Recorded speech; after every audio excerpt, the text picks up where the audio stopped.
All right, well, let's go ahead and get started. Good morning. I'm Stephen Izal, Senior Analyst with ITIF, and we thank you for joining us as ITIF releases a new report called the Global Mercantilist Index, a new approach to ranking nations' trade policies. So, over the past 3 decades, the average level of global tariff has declined by over 67%. But what has happened is that as countries have decreased their tariff levels, all too often they have surreptitiously replaced them with other tariff barriers, such as technical barriers to trade or non-tariff barriers, such that by 2012, the World Trade Organization reported that the global number of reported technical barriers to trade reached an all-time high of close to 1,600.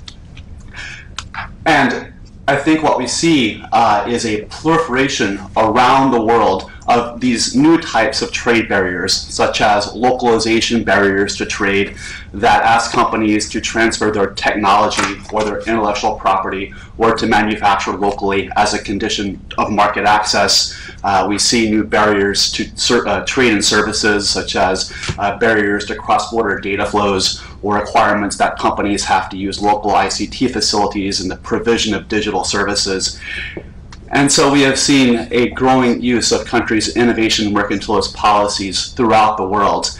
And therefore, I think it's time for America to develop a new report to trade barriers, one that recognizes and identifies these new forms of trade barriers and calls out specifically the particular technology and innovation-based U.S. industries in traded sectors that they particularly impact. And that's the goal of our report this morning in the Global Mercantilist Index, a new approach to ranking countries' trade barriers, and also new suggestions for policy measures that America can take to both combat these innovation mercantilist practices and also to promote better rules-based system for global trade that ensures that all innovation-based industries around the world flourish. So I am honored this morning to be joined by 4 distinguished trade policy experts. You won't find 4 stronger women in this town on trade policy. Starting with Michelle Wine, ITIF's trade policy analyst and lead author of the report. She focuses on the connections between international trade, innovation, intellectual property, and economic productivity for ITIF. She holds a Master's of Public Policy from Georgetown University and a Bachelor's of Science with honors in economics and mathematics from the University of Michigan. After Michelle presents the report, we have 3 distinguished panelists who will comment on it, starting with Gina Vitter, who serves as special counsel in the International Trade, Public Policy, and Government Affairs practice groups at Covington and Burling. She provides clients public policy and legal counsel and crafts solutions to international trade and intellectual property challenges affecting their businesses in foreign markets. Gina received her law degree from the University of Virginia School of Law and an undergraduate degree from Dartmouth College.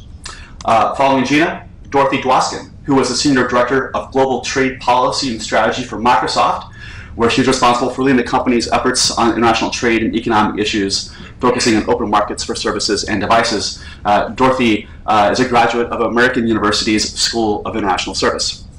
Last but not least, Jen Sanford is a Senior Manager of International Trade and Energy Policy for Cisco, where she's responsible for advancing Cisco's international trade policy as well as climate and energy policy, vision, strategy, and execution. Jennifer holds a BA in International Studies and an MA in International Policy Studies from the Monterey Institute of International Studies. So with that, I'll ask Michelle to present the report for about 15 to 20 minutes. Each of the panelists will then respond for 8 to 10 minutes. We'll have about a half hour for a Q&A, and we'll adjourn promptly at 10:30. Thank you.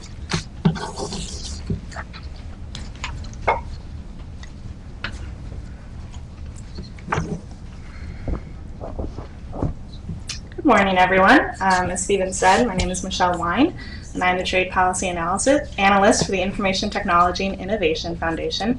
And I'm very excited to be here today to present the Global Mercantilist Index, which uses a new approach to comprehensively rank a nation's trade policies. So today's presentation will begin with a brief overview of mercantilism. Next, we'll talk a little bit about the need for the GMI in today's global economy. Finally, after that, we'll discuss the index methodology and results, and finally, we'll discuss some policy recommendations that we think the report provides. So just a little bit about mercantilism to start. Today, a growing number of nations place a dominant focus on exporting tradable goods as the best way to achieve economic growth, instead of focusing on raising productivity in all sectors. This focus on tradable sectors over domestic productivity tends to lead nations to implement a host of policies that seek to expand domestic production by limiting imports or boosting exports. These policies can include localization barriers to trade, indigenous innovation, or general mercantilism. So here you can sort of see how they all interact. Indigenous innovation policies tend to be those that favor domestic enterprises over foreign ones. They can include financial benefits to domestic and state-owned enterprises. General mercantilist policies tend to be those that focus on boosting exports and boosting imports and reducing exports. And they can be those like currency manipulation or tariff policies. Localization barriers to trade are those that put pressures on foreign enterprises to produce locally, and they include 4 separate types of policies: local content requirements, forcing local production as a condition of market access, forced offsets, and forced tech or intellectual property transfer. So, and as you can see, these policies do have a large effect on the economy. In 2012, WTO reported technical barriers to trade reached a record high of 1,560, and local content requirements alone tend to affect 5% of global trade and cost the global economy $100 billion a year. So beyond that, mercantilism can, despite the claims of free trade advocates, mercantilist policies also hurt three parts of the economy. They can harm the economies targeted, so if China implements a policy and it affects Brazil, they can raise firm costs, reducing investment and profits in the short to medium term. They tend to harm the global economy overall because they compromise innovators' abilities to realize profits that can be reinvested back into the next round of innovation, reducing the amount of innovation globally. And they harm the economies that are implementing them because of reputational damage and their participation in global value chains for high technology products. So let's talk a little bit about the need for the GMI next. One of the things that ITIF saw across the board in the trade reports that are produced by the US government is sort of this space. There are 2 major reports produced by the United States Trade Representative. The first one is the Special 301 report, which focuses exclusively on intellectual property, and it does rank countries. The Special 301 report has been extremely effective over the 20 or so years that it's been in place because it very much names and shames countries that are using poor intellectual property policies.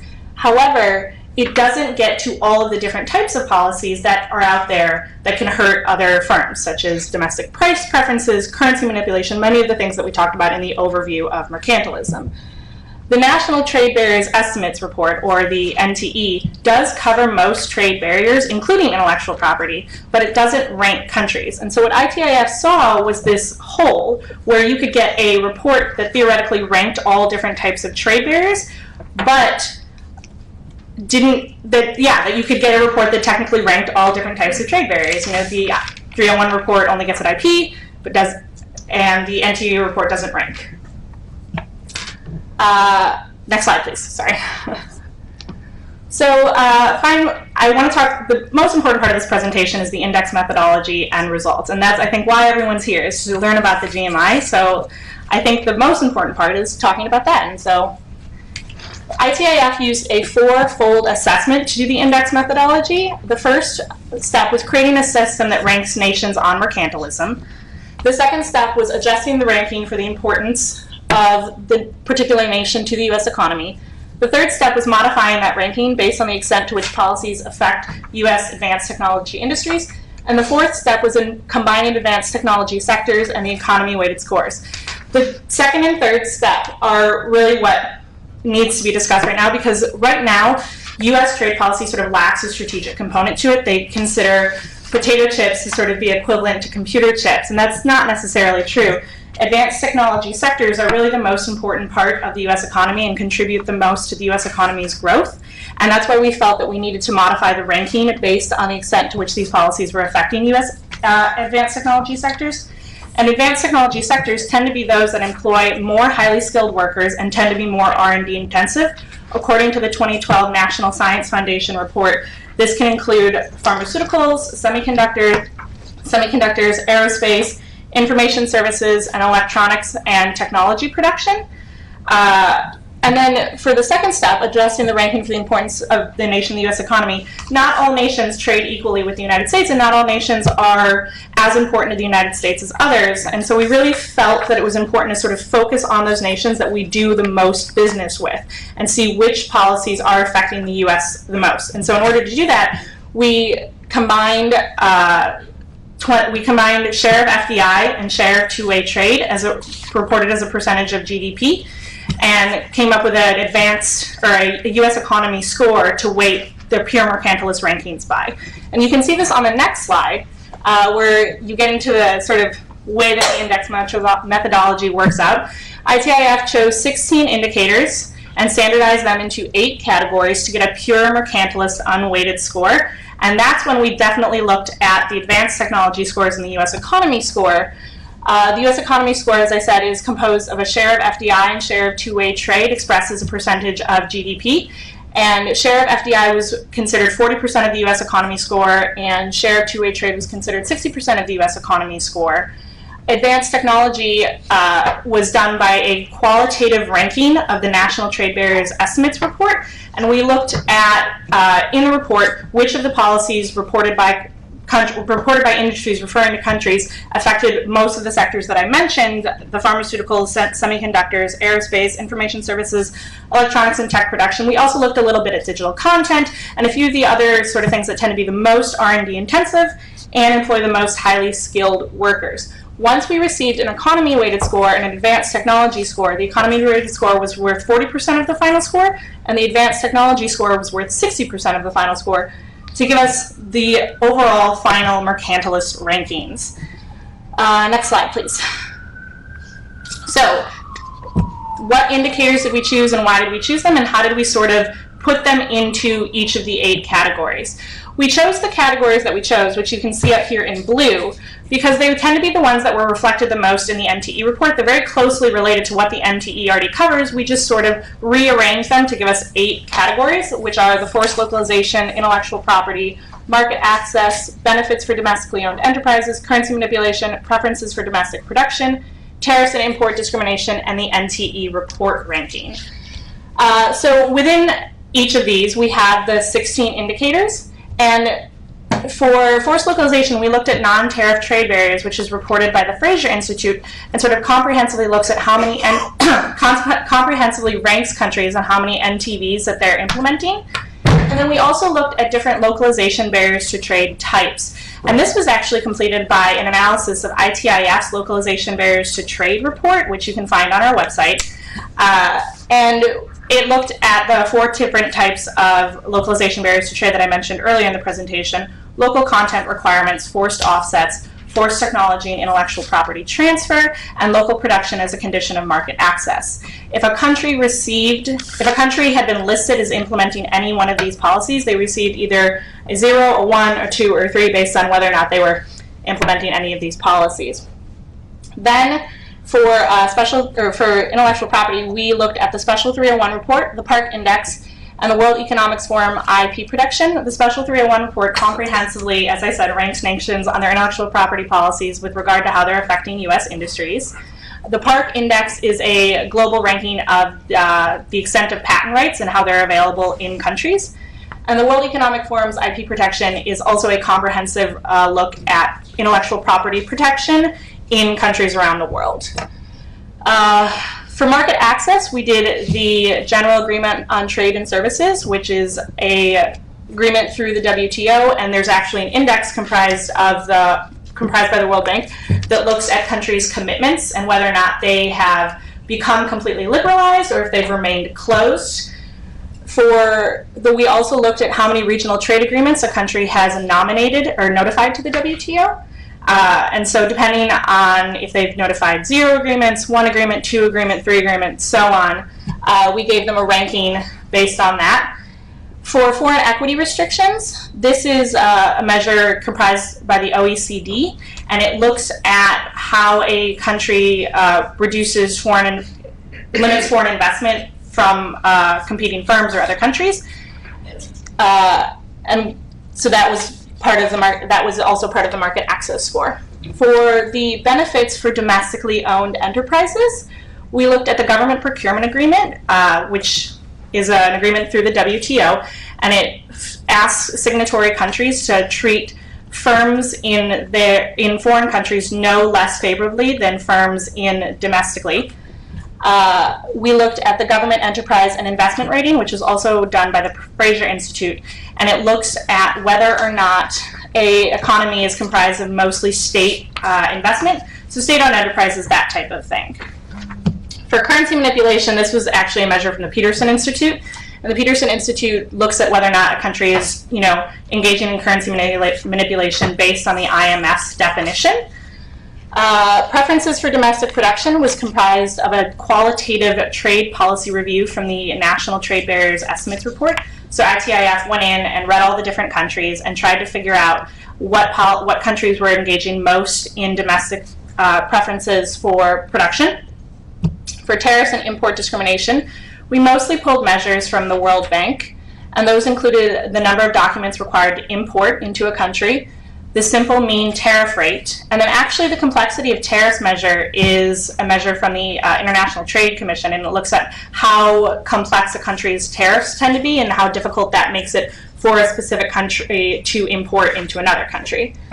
Finally, we did the overall NTE report ranking, and the NTE report ranking is important just because it gives a much fuller picture of a country's trade policy. I mean, each of these are very specific to the category that they're in, but the NTE was awesome just because it allowed us to really look at how poor a country's trade policies really are. And this was also a qualitative ranking completed by ITIF. We just went in and we read all the different countries in the NTE and then decided, based on a 0 to 5 scale, how poor their policies really were.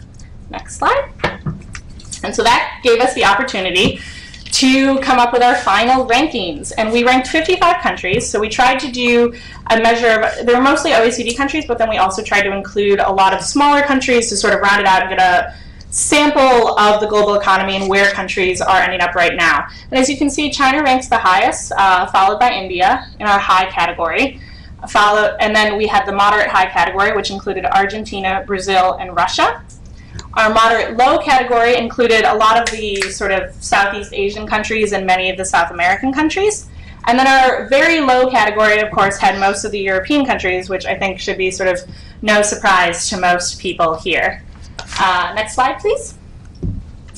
So it's kind of interesting to look at how the methodology changed countries' rankings, especially when you consider our pure score to our final score. And if you look at the top 10 countries, you can see here that, Argentina originally in a pure score method was given a high ranking, but moved down to actually moderate high once we consider it's important to the US economy and how many of its policies are really affecting advanced technology sectors. And that's really, I think, the best depiction of why we did this. Because we don't want to focus our energies, especially because, we have a limited amount of political capital available for trade enforcement. We don't want to focus our energies on countries that are not doing the most damage to the US economy.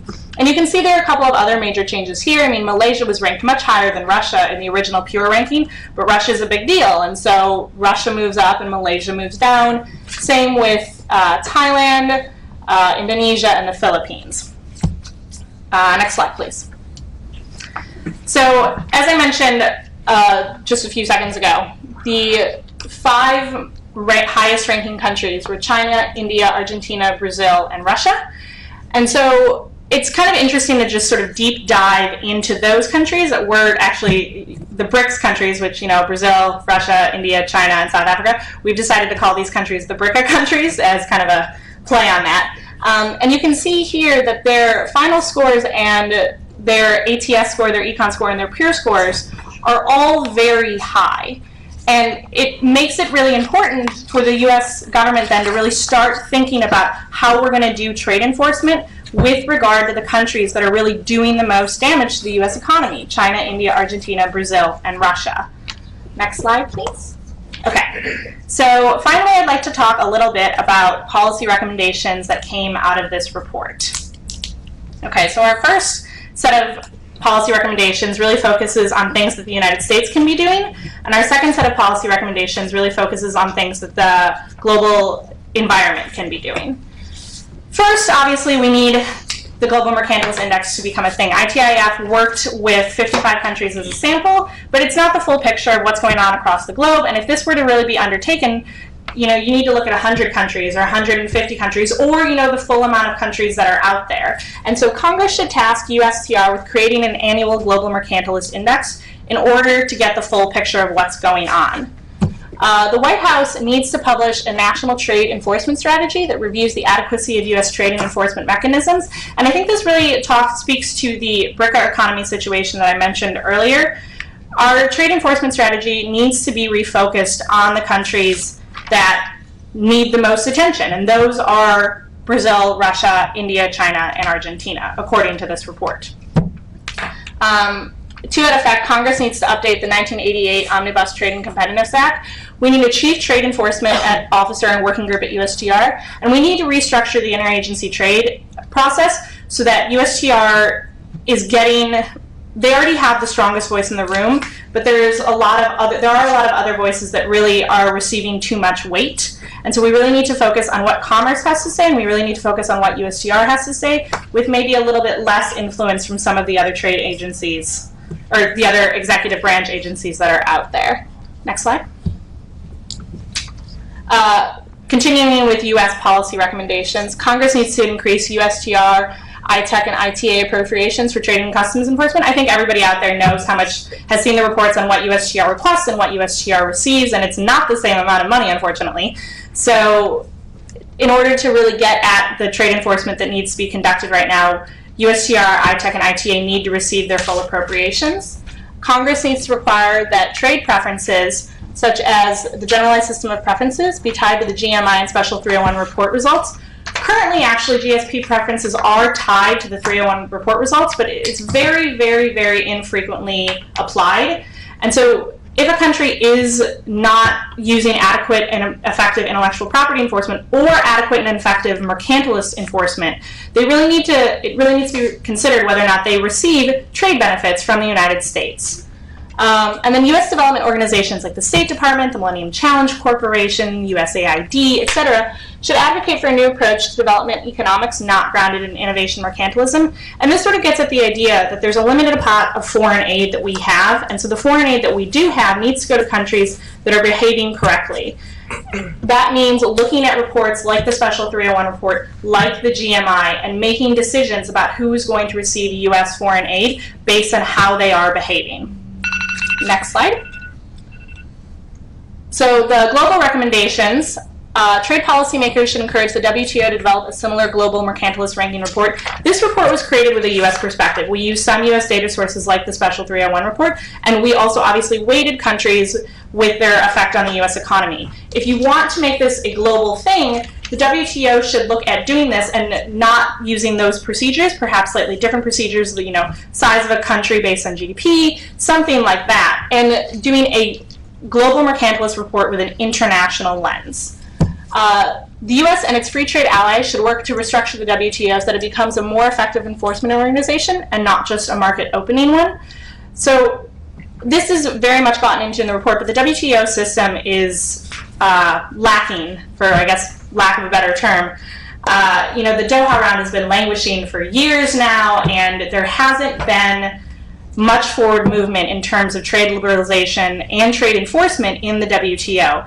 And that means that the WTO needs to be restructured. And the countries to implement this restructuring should be the US and its like-minded trade allies, Japan, Australia, the EU, because allowing the BRCA economies to sort of undertake this would mean that the WTO would end up with a potentially mercantilist viewpoint. That's not something that we want. And then finally, international development organizations like the World Bank, like the IMF, etc., should use their Global Mercantilist Ranking Report to inform their funding decisions. And this is very much like what we said about the U.S. Development agencies. The same thing needs to be undertaken by the World Bank and the IMF and look at countries that really deserve to receive the foreign aid and the development funding. So next slide. that's actually all I have for you today. So if you obviously there'll be a little bit of a question and answer period coming up, but I look forward to any questions and comments that you guys have. Thanks.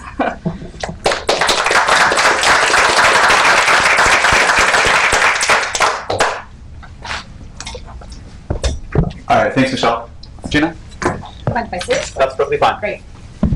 Morning, everyone. I hope everyone survived. I heard there were some metro issues today, so no one looks like they were walking miles and miles to get off. So good morning. Glad to see everyone, and thank you, ITIF, for inviting us to participate on this panel, and also for your really important work on this issue. It's obviously very timely to be talking about the challenges faced by greater localization, barriers to trade, by mercantilist policies. I've always said mercantilist, so I don't know if I'm pronouncing it right or wrong, but I think they must have pronounced it both ways, so you're fine. I'll switch back and forth probably. But there's obviously greater tension. USTR has formed a task force on localization barriers. A lot of the groups from, or at least associations, organizations, OECD, APEC, other associations looking to address these barriers. And I think this report adds a really important contribution to what are the concerns, how bad is it, and do we have the rules in place to address these growing potentially protectionist or actual protectionist measures.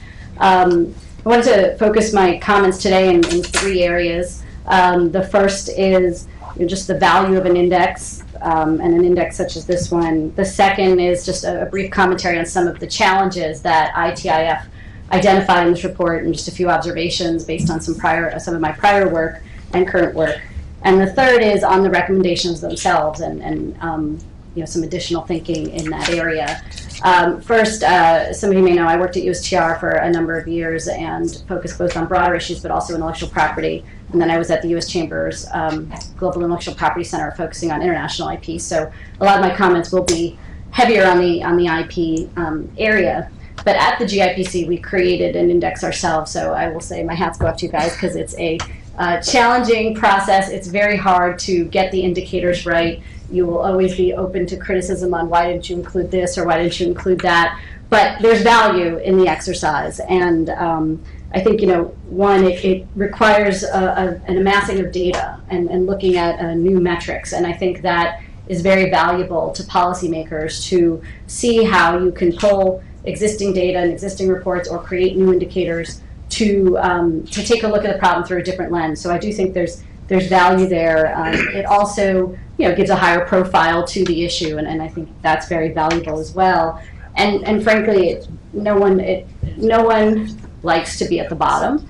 And so even though I think, we've talked about naming and shaming and, there's a special 301 report, GIPC's index, this index, at the same time, I'll say from the work on the GIPC index, certainly countries were coming back and wanting to discuss that index with the GIPC and what can they do to improve their score. And let me show you what I've been doing and why it's better. So I think all of that is important to the dialogue.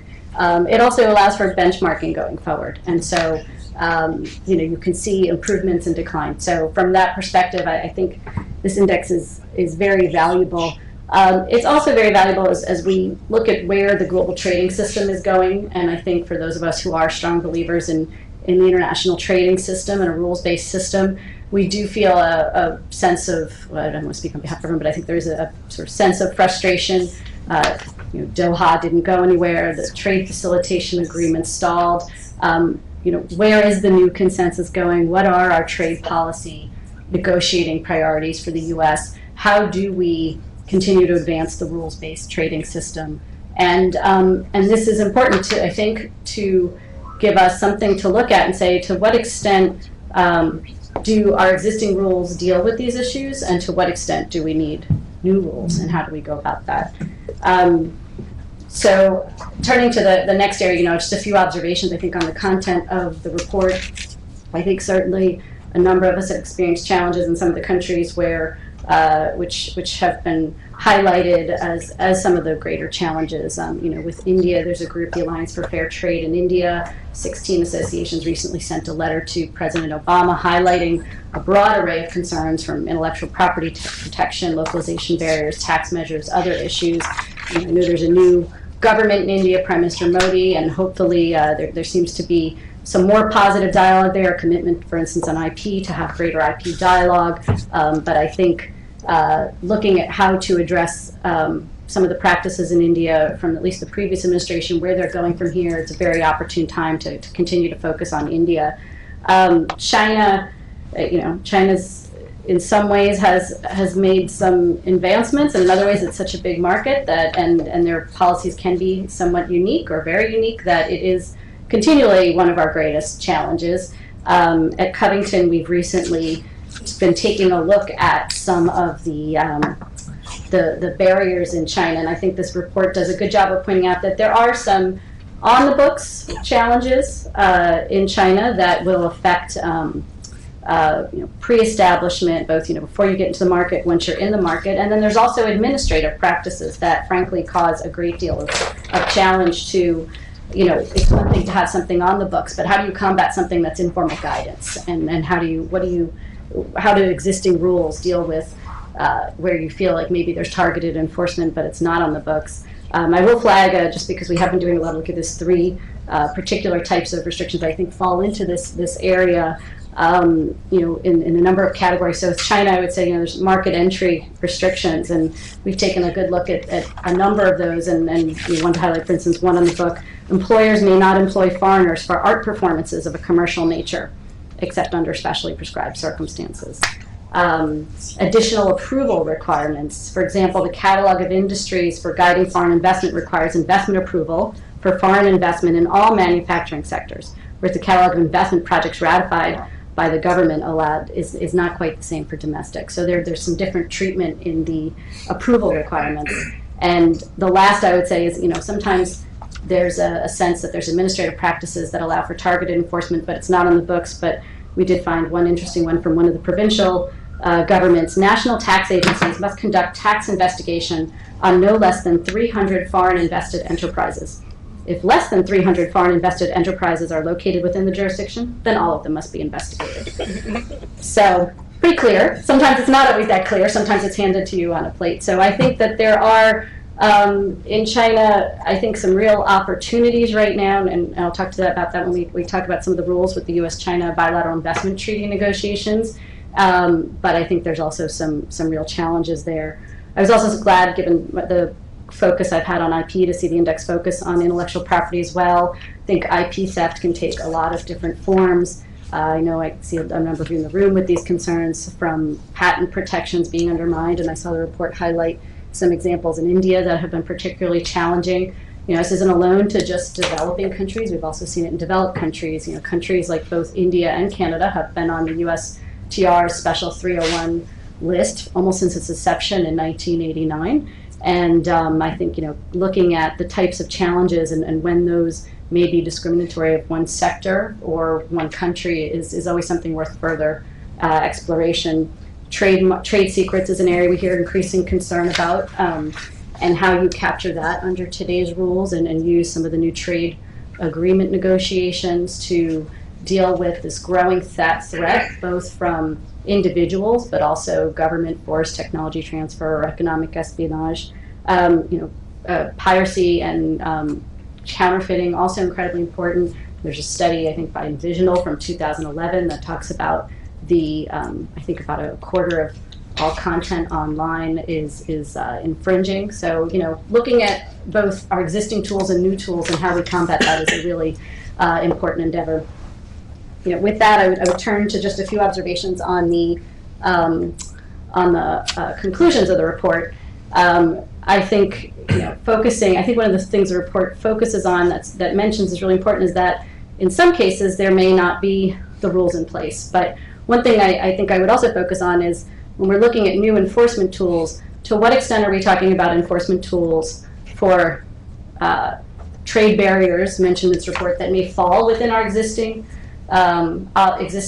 trade agreements already, and to what extent are we saying that we need new trade rules? And on the existing, area, I think some issues flagged in the report may very well be covered by our existing trade rules. So, to what extent do we need to look at enforcement to date? This administration's made a big commitment to say that they're going to enforce our trade rules. To what extent are they enforcing them? What kind of cases are they enforcing versus what kind of cases are they not enforcing? And maybe that's another piece that would be an important contribution here to the dialogue, which is maybe we have those tools on the books already, but we're not using them. So I think that's one area that I think is worth further exploration. The other area is, where do we need new rules? And that's where agreements, negotiations, TPP, although those are pretty far along, TTIP, opportunities that might provide, for instance, in an area like trade secrets, the U.S.-China bilateral investment treaty. I think there's a really rocky relationship in many areas that we've had with China, but with China's third plenum, they've really signaled an intention to undertake more market reforms, their commitment on the bilateral investment treaty to negotiate on a negative list basis. In other words, everything that's not mentioned is covered. I think that's a really big development. And so to what extent do some of the barriers I highlighted, are they covered under existing rules? To what extent could the U.S.-China bit be used as a tool? So in addition to where is our enforcement lacking under existing rules, how can we use ongoing negotiations to create new rules that will help us address some of these barriers? And I would also comment on, I guess, one other area, which is I think the GSP. Looking at something like GSP and aid is definitely an area worth further exploring. With the generalized system of preferences, it is limiting to the extent that while many of our challenges are from less developed countries, they're also from more developed countries too, so it won't get to all of the trade barriers that we're facing. But I think tools that allow us to provide greater review and scrutiny to an issue, so maybe requiring mandatory review after a country's on a priority watch list for a certain number of years on Special 301, requiring mandatory review, maybe not necessarily requiring absolute revocation, maybe requiring, I think something like that deserves further exploration. So those are just a few observations. Happy to take questions later, and thank you again for the opportunity. Great, thank you, Gina. Thank you. Well, I'm just tempted to say, go ahead, Jen. I agree with Gina, but yeah, but I wouldn't do that. So thanks very much for the opportunity to join the panel. I reviewed the paper and I thought the presentation this morning was pretty interesting. It is very provocative and it does provide some food for thought. Clearly it shines a light on some of the issues that policymakers need to wrestle with as we go down the stretch in trying to formulate better policy. So what I thought I'd try to do was to make some general comments, talk a little bit about the index, and to make some observations about the practicality of the rankings in making policy. So I've been at Microsoft for almost 7.5 years, and before that I was at USTR from 1978 to 2007, so I have a little experience in the interagency policy development process. And so I will try to give you some personal thoughts from my former life. As I like to tell people, I'm a recovering trade negotiator. That's sort of a curse that after you leave USTR, it comes with you. So a couple comments about the paper and the presentation. So I was really struck in reading the paper that it talked about trying to save the soul of the global trading system. And as a very devoted multilateralist, it is very painful in some respects to see the system in such disarray. But at the same time, I have to point out a couple of things. One is that all the existing trade agreements that are being negotiated regionally and bilaterally use as their foundation the multilateral trading rules. And that's not a coincidence. Maybe they don't go far enough, maybe they're not enforced well enough, but the ideas of transparency, due process, non-discrimination are sort of at the core of the system and at the core of moving the system forward. We are, I think, seeing a resurgence of something that folks in the tech industry are calling techno-nationalism. And it's true, it's much harder to address with the current trade policy rules. So it is good that ITIF has put a spotlight on it. But I don't think that these issues are as new as some people would like to suggest. You know, I mean, we've been fighting about local content restrictions for quite a long time. We did that in the Uruguay round with the establishment of the Terms Agreement, which was an extension of Article 3 on national treatment. So all those things are already there. And sometimes I think we get so wrapped up in trying to find a new agreement that we perhaps don't do as much as we should to really go back to basics and look at the lessons from the bad old days, and also to use some of the existing agreement. There was a reference in the paper to non-traded sectors in talking about our industry, the tech industry, and non-traded sectors. And I would suggest to you that we probably are better off talking about our sector as being the enabler for the rest of the economy. It gets us farther, it gets us it helps us open more doors. It is noteworthy in the paper that there's really no spotlight on sort of the U.S. One might suggest that the U.S. has totally clean hands. I can tell you in sort of some of the issues that we're wrestling with, even with our own government and the data flow issue, that's not exactly the case. It is true, I think, that the conclusion that's drawn that the behind the border issues are really causing problems. There was one other point I think that you made this morning that, as a business representative, caused some concern, and that is you really need to just focus the U.S. government on the most egregious countries. And so there's this sort of idea that you just leave everybody else alone.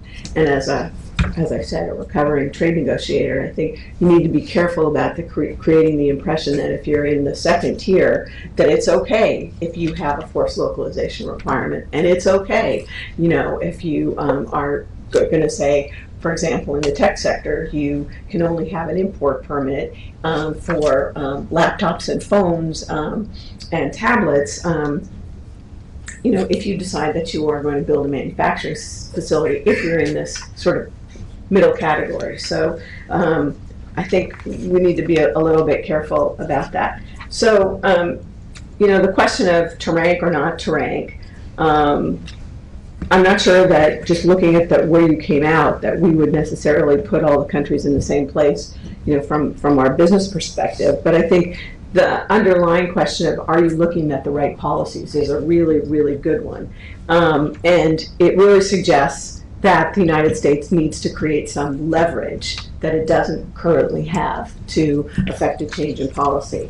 And it does speak to the notion that the system needs to be fixed. So we had a short discussion in the office about weighting, and that's not my specialty in putting indices together. So I won't comment on that. I think that the whole question of forced localization, putting some new emphasis on that is really good. I think people get confused about exactly what that means. So trying to talk a little bit more about what that means is really important. Obviously, since we're all about IP, having an emphasis on IP is quite important.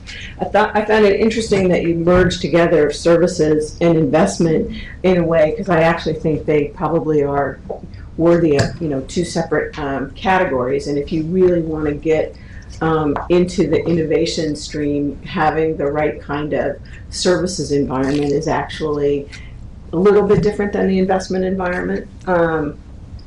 The discussion about the benefits for domestically owned enterprises, I think there's a little bit of confusion again between what's in the government procurement agreement and the state-owned enterprises. The lack of rules on SOEs or the limited rules on SOEs, because, you know, procurement is what it is. It is a reciprocal agreement. It's not an MFN-based agreement, so there are a lot of differences, and even the U.S. has to do things to protect some of its own prerogatives in terms of supplying benefits to the government and to the constituencies. I think the bigger question is can you do a little bit more to look at when government entities are engaged in commercial activity and actually competing with the private sector. And so a little bit refinement of that index, I think, would actually be really helpful. I know, that you found a home for currency, which is obviously a really important issue. And then you've got the other preferences for domestic production, tariffs, and the way you've taken the NTE ranking I find to be really interesting. Having been at USTR for a long time, I find it really interesting given how those reports get written every year. But there are a couple things that aren't here, and I'm wondering about why. One is, there's become an increased focus on corruption and anti-corruption measures. I mean, even APEC is going to talk about anti-corruption at the APEC meeting in November. And some of the findings from Transparency International and the bank, whether or not that would actually have some correlation. And then the World Bank's Ease of Doing Business study. So just a couple of ideas about the index. So in terms of, practical application, we used to joke when I was in government, when in doubt, have Congress tell you to do a study, because that shows that there's a lot of attention being paid to the issue, but you're not quite sure what you want in terms of legislation. Mike is laughing at me. And so, this gets back to the point I made earlier. It's all about leverage. There was a sort of an undercurrent in the paper, and maybe I'm being, Pollyanna-ish, but when you sit across the table from a country, I think you learn very quickly that they're not going to be persuaded to do something because you say it's going to be good for American business, right? You have to find a hook that says this is what it means in terms of your own development, your own growth, and some examples. And so there was a passage in the paper that sort of suggested that maybe, we'd gone about things the wrong way, telling people, how to recover from their illnesses and do the right thing. And I would actually just turn that a little bit, because I do think, as a practical matter, however you decide that you want to, advance some of the ideas in the paper, good old-fashioned, do this because it's in your long-term interest is still the best argument. And that's something that American companies really, really struggle with. I mean, the whole debate, that we've had on cross-border data flows is all about, convincing people that don't do it for me, don't do it for U.S. companies. Yes, we're competitive, but you actually need this to make the rest of your economy move. And to give some examples of some, local companies that are actually using data flows. The idea of potato chips and computer chips and poultry plants, those analogies, they're all true, and comparative advantage is a wonderful thing. But the reality is that policymakers do need to take a look across the economy when they come up with a trade policy. So having a lot of doors shut in your face is a good,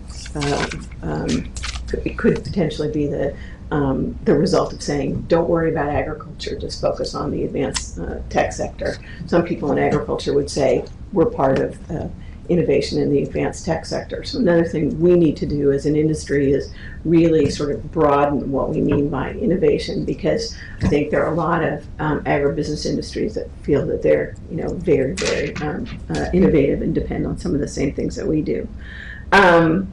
I had mentioned already, that the U.S. Is missing from the list. So as a practical matter, when you go to talk to another government, the question will be, well, where's the U.S.? I mean, you actually have your own problems. So get your house in order first, and then, come back and talk to us. There are, I think, pros and cons to the name and shame list with enforceability. There are a couple things, I think Gina covered that pretty well. You talked about the long-term attention to the WTO. There always is an opportunity to tell somebody that maybe they should file a notice of withdrawal. That's just, I'm being very provocative. It's not a company view, but there is that in the WTO agreement. I'm not sure anybody's prepared to use that, but they might have been after what happened at Bali. I think there are some issues with the WTO. It probably swallowed more than it should have in terms of having everybody do all of the agreements. If you look, the Uruguay round basically took what was the Tokyo round plurilateral agreements and made it into a multilateral agreement where everybody had to accept all the obligations on standards and subsidies and everything else. So there is a little bit of a change, I think, that's going on with the WTO. Your point about government restructuring and the idea of money for cases, actually very interesting idea. I don't know if that's a subsidy. I noted that in the footnote that this has been around for a while. I think it's kind of a mistake to think that, dispute settlement is always the answer. What we've been trying to do is to actually use a lot of the other tools short of dispute settlement, because dispute settlement, as you point out, takes a very, very long time. So are we using the tools in the WTO? Are we using the licensing committee? Are we using the standards committee? Are we using all of these tools to put a lot of pressure on? And 9 times out of 10 you find out that a lot of other governments join you in raising some of the questions. The idea of GSP and foreign assistance, I think they're interesting ideas. Personally, I think we need to ask the question of, is GSP actually worth it for us? It's had, I think, some other effects in terms of getting countries to think that they need the entitlement as opposed to actually doing things like reduce their tariffs, like in the NAMA negotiations in the Doha round. So I guess I would say really interesting paper, really interesting ideas.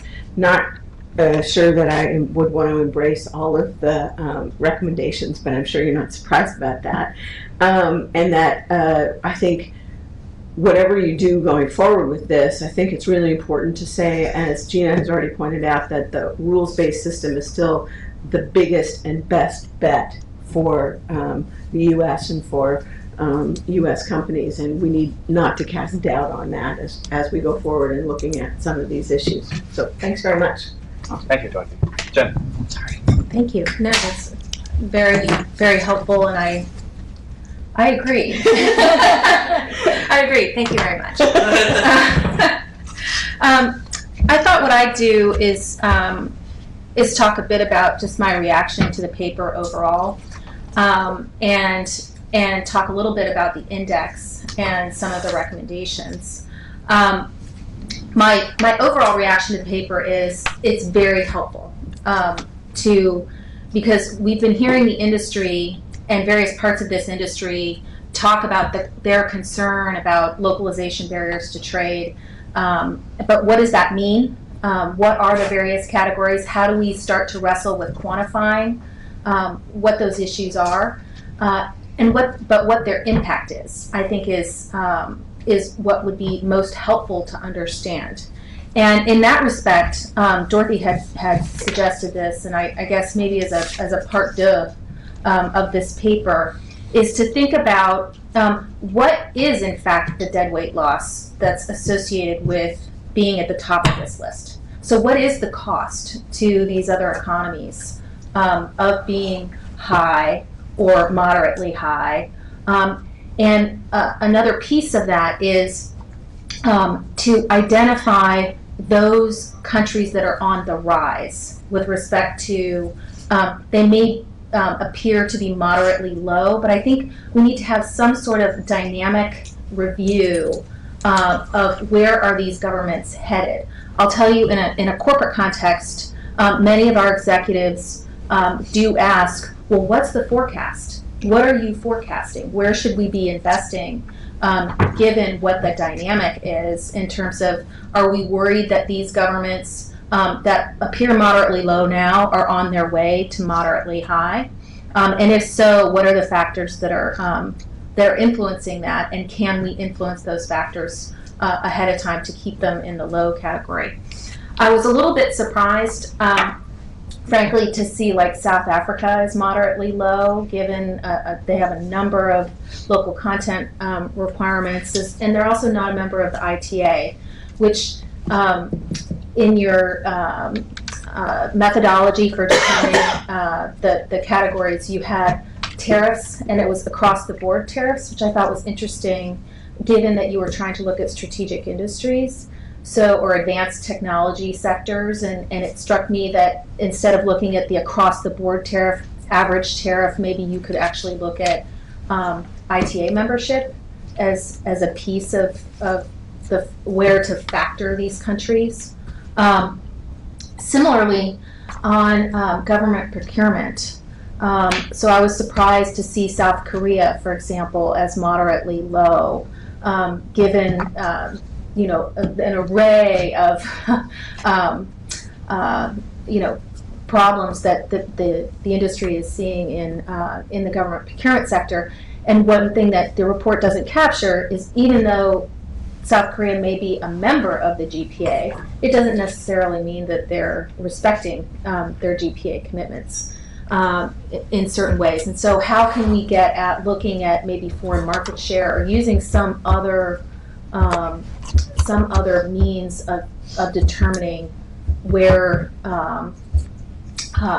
those countries sit and where they're headed with respect to those issues.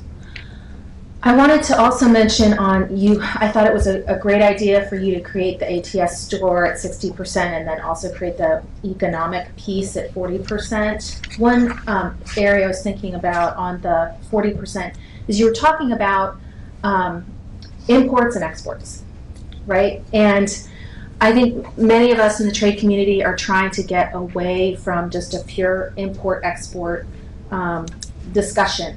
And you intimated that when you also included the FDI rankings. So I think one project that has been very interesting by the WTO, the OECD, and UNCTAD has been their Made in the World initiative, looking at trade and value add. And there's a whole database, in fact. And I don't have a specific recommendation about how to incorporate that into peer analysis, but I think that it might be also a useful indicator on the sort of economic side, getting away from just a pure import-export type of analysis. In terms of the recommendations, my other colleagues did not suggest this, but I would.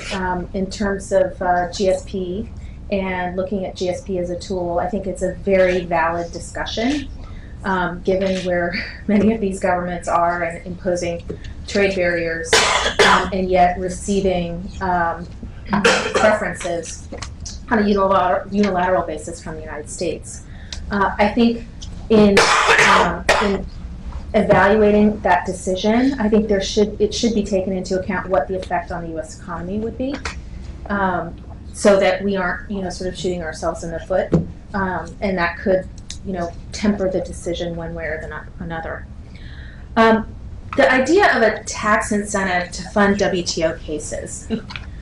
I've seen this recommendation from ITIF before, and I think it's a compelling idea. My sense is that's not the issue. The issue is more of a political decision than an economic decision with respect to a tax incentive.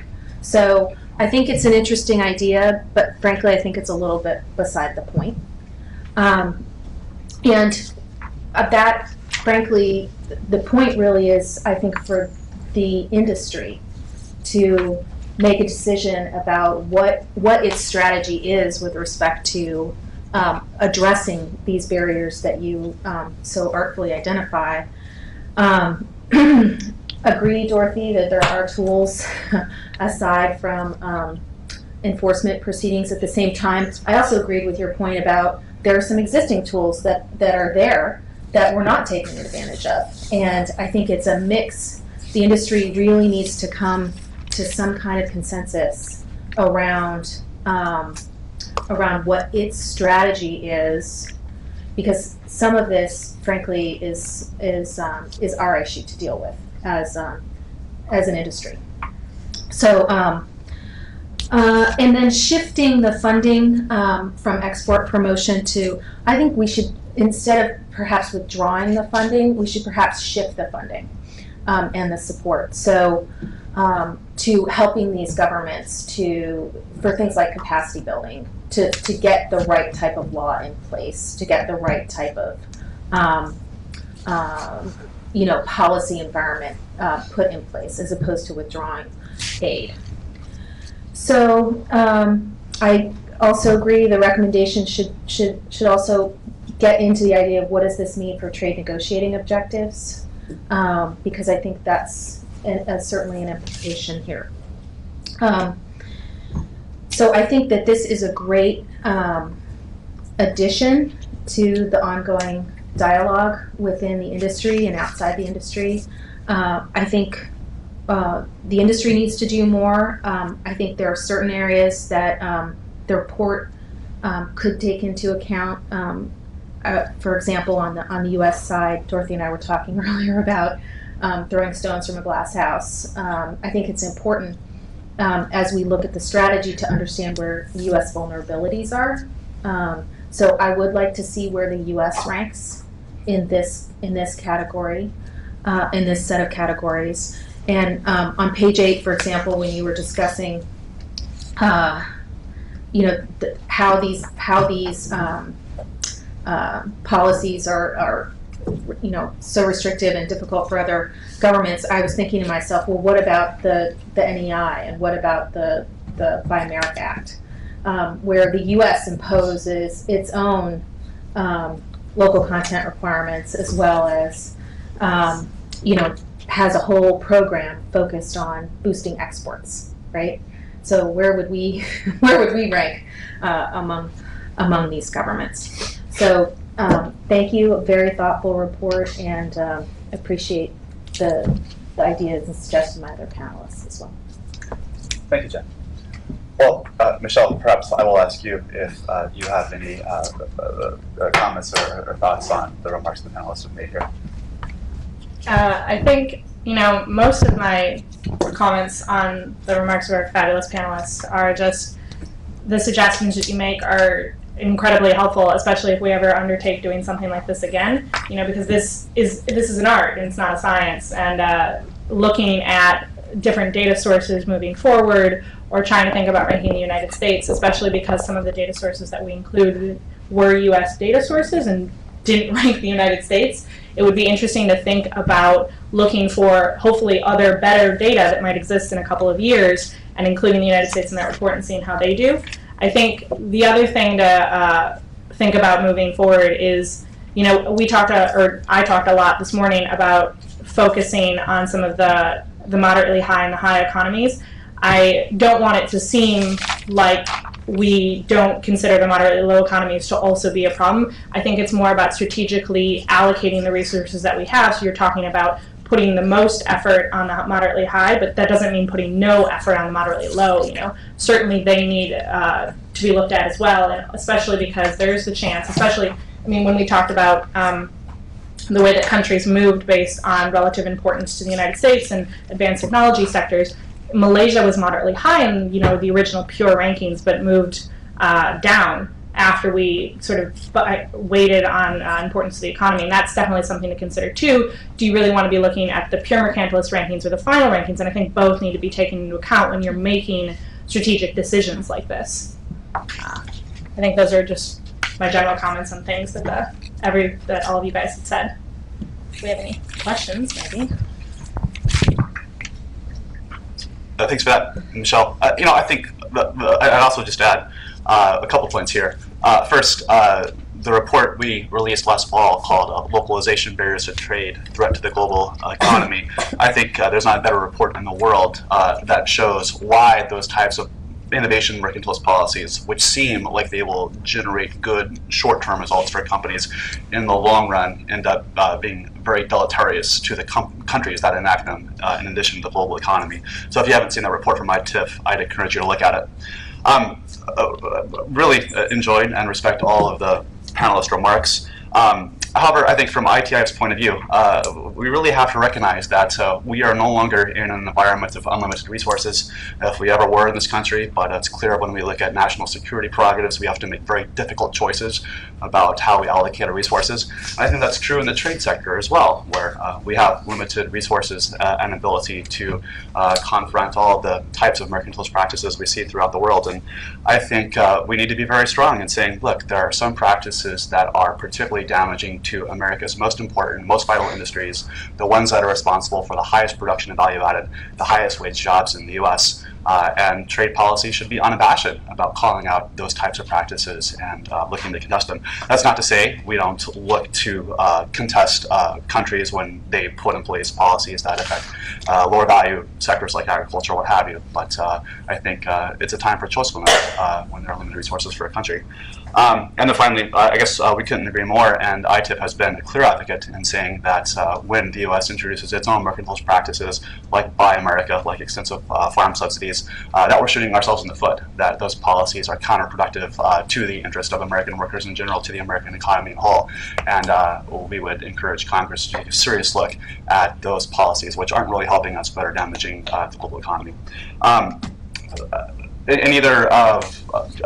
Well, let's just go to questions from the audience with about 15 minutes left. I will take them in the order I see them.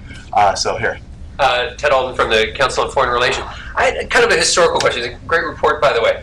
But it harks back. You know, I've been around at this for a long time, not as long as Dorothy, but for more years than I care to admit. If you go back to the 1988 Trade Act, you had the Super 301 provisions, which were, in a sense, a version of this. It was a kind of public naming and shaming. Now, back then, we had big clubs behind it. We could unilaterally raise tariffs if we wanted. We didn't do it very often, but we threatened it quite a bit. And the main target at the time was Japan. And so there was a real kind of public naming and shaming effort. A lot of pressure on Japan. A lot of it was really ugly. I think if you look at the historical record, it was unsuccessful in some sectors, auto and auto parts. I mean, we have the same issues now in the TPP that we had, you know, almost 30 years ago now in the 88 Trade Act. Other sectors like semiconductors, you could argue, was actually rather successful in wrenching open a closed Japanese market. It's interesting to look where Japan stands now in your index, which is not bad, right? With China, we've gone the other direction. We've made a decision that that kind of public naming and shaming is counterproductive. That the Chinese are likely to respond negatively to it. They're far more likely to hit back than the Japanese ever were, because the Japanese were a military ally. I'd just be interested in the panel's thoughts. Are we making a mistake with respect to China? Because China, in a lot of ways, is backsliding, as ITIF's reports show as well as anything. You know, should we be reversing course and going for an approach like this, which is really much more a kind of public naming and shaming of Chinese practices, the way we did with Japan back in the 80s and 90s? I'd love to hear what business has found to be their experience in this regard. Sorry, John. Somebody can't answer. Well, I'll say a brief. I'll throw myself into the lion's den and hope I don't get fired and say anything wrong. I Touch will your say, fingers, it doesn't count if you're fingers. okay. No, so I think I do think, you know, there is a naming and shaming aspect, but also an evidence-based aspect that is important too. And so you end up in a argument over what are the practices. You know, how do you define what goes into an index or what the practices are? But, you know, we debated this when I was at the Global IP Center at the Chamber and whether to create an IP index. And we ultimately decided to do it. And we made sure that we did it in a way where we could have dialogue. We would brief the embassies and have dialogue with the embassies too, so that they can submit evidence and you know, disagree and talk about which factors we might not be including. And so I think from that perspective, if you know, I'm mindful of Dorothy's concern earlier, which was, you want to make sure you're not just saying this is good for America, why is this good for you? So anytime that we can talk about the challenges and the evidence-based challenges, you know, I talked about some of the restricting measures we found in China on the books and raise those in an evidence-based way and do your best and as industries to also have the conversation of why it's in a country's best interest to change those. I think that is helpful. But there is, at the same time, a lot of concern about retaliation, and that's in China and nowhere else, so I understand that as well. So that's what you're sort of saying, quiet approach is probably best. Well, I mean, an index is a public approach. I mean, you're putting it in there, but I think you know, you're benchmarking against other countries too. I can try and answer that. I kind of feel like I left poor old Gina out on a limb. Who dodged the Yeah. answer back and forth. So, I mean, I'm not, it won't surprise you that I think the tech sector finds a lot of things going on in China very challenging. Duh. I mean, we're all having our own concerns. There was a lot of work done on indigenous innovation a couple of years ago. We thought we'd move things in a better direction. And I think what's interesting is that you're finding that a lot of governments are concerned about some of the steps that are being taken. And if you look at what the European Chamber of Commerce in Beijing put out with respect to the misuse of the anti-monopoly law, that there is I think an opportunity to have a more global discussion about some of these concerns, because China is a very important partner, but it's also a very important competitor.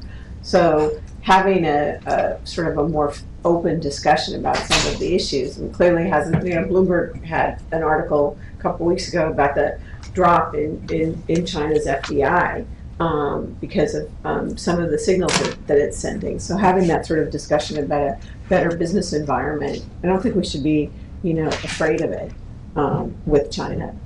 They don't like lists, but if we were on a list, I don't think we'd like to be on the list. So.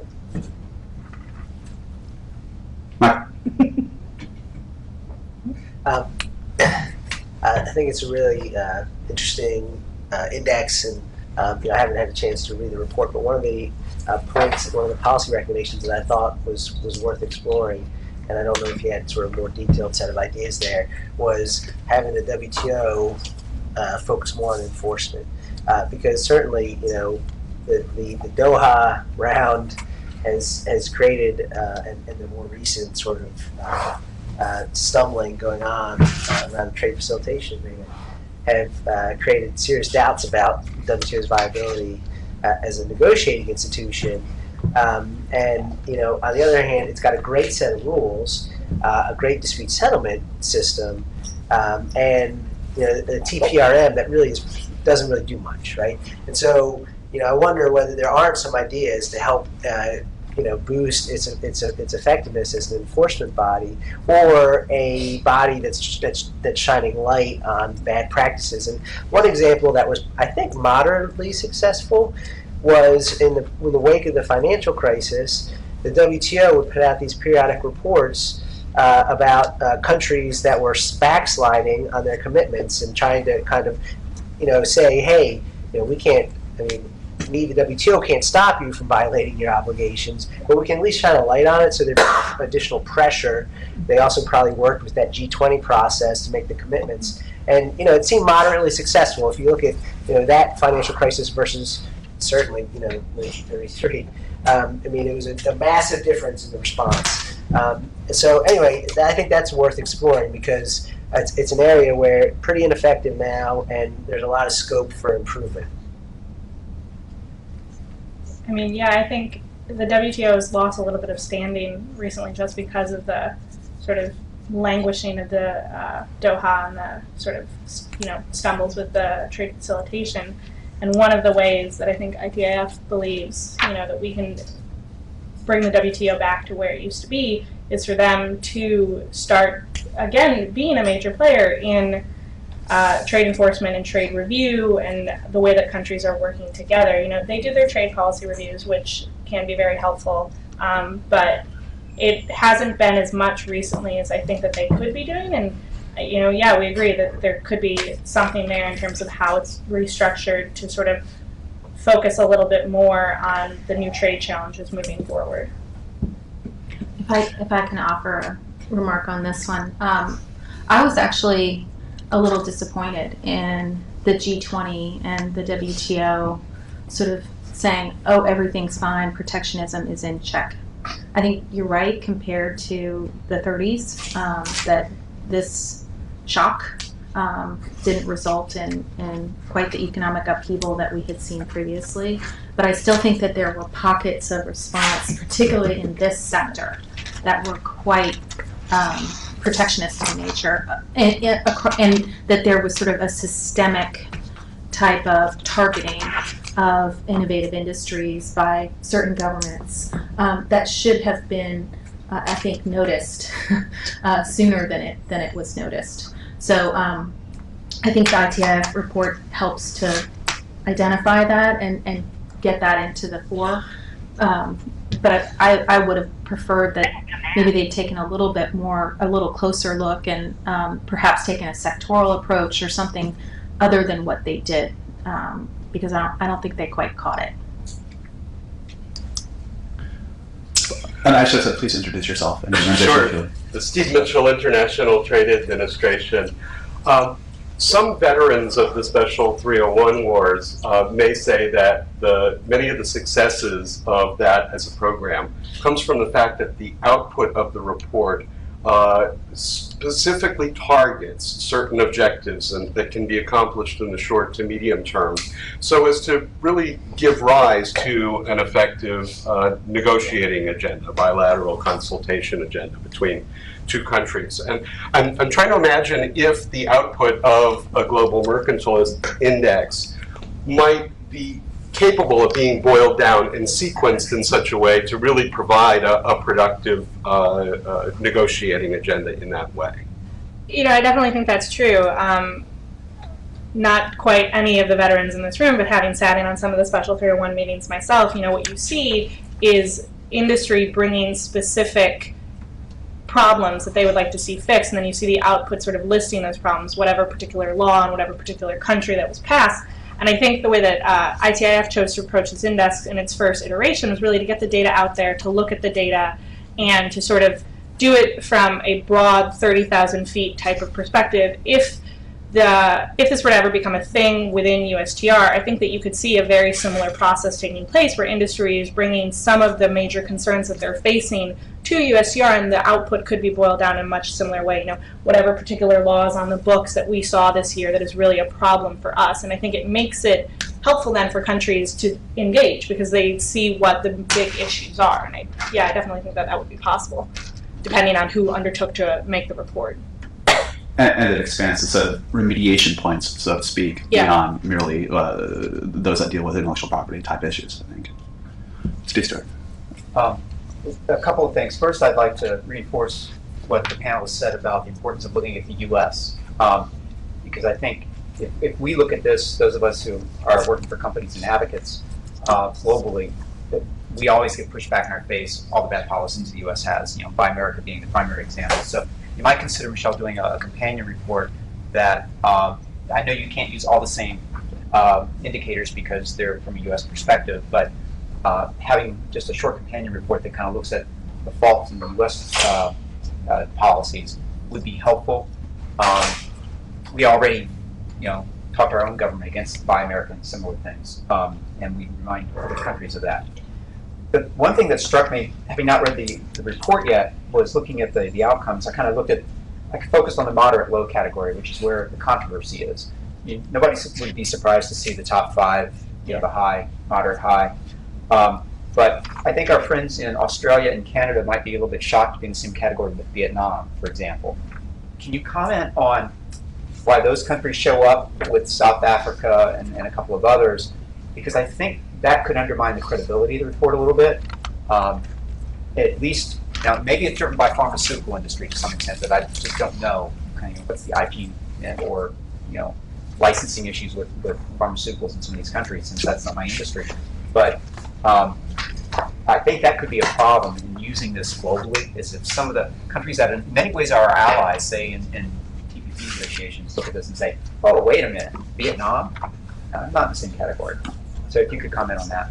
Yeah, well, I mean, specifically to your question about Australia, excuse me, and Canada, you know, one of the things that we found in our review of all of the different indicators and policies of 7 countries is that both of those countries right now sort of suffer pretty seriously from an online piracy problem.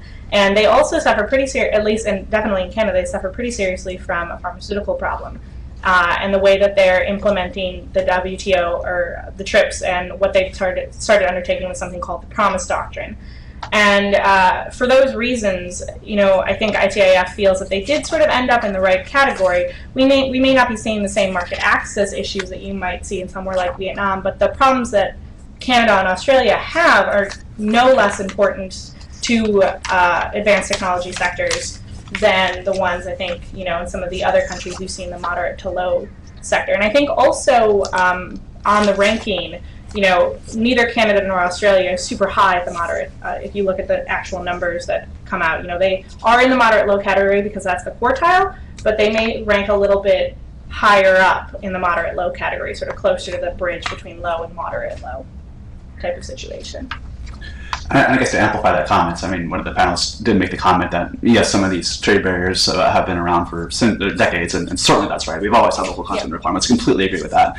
But I think what has changed in the past 5 years is that there has been a contagion effect of other nations building upon initial countries' trade barriers. So, for example, India, which has recently introduced some new compulsory licenses for biopharmaceutical products, you now see South Africa coming out with its draft national IP strategy and stating that they're explicitly taking a page from India in introducing compulsory licenses in that sector.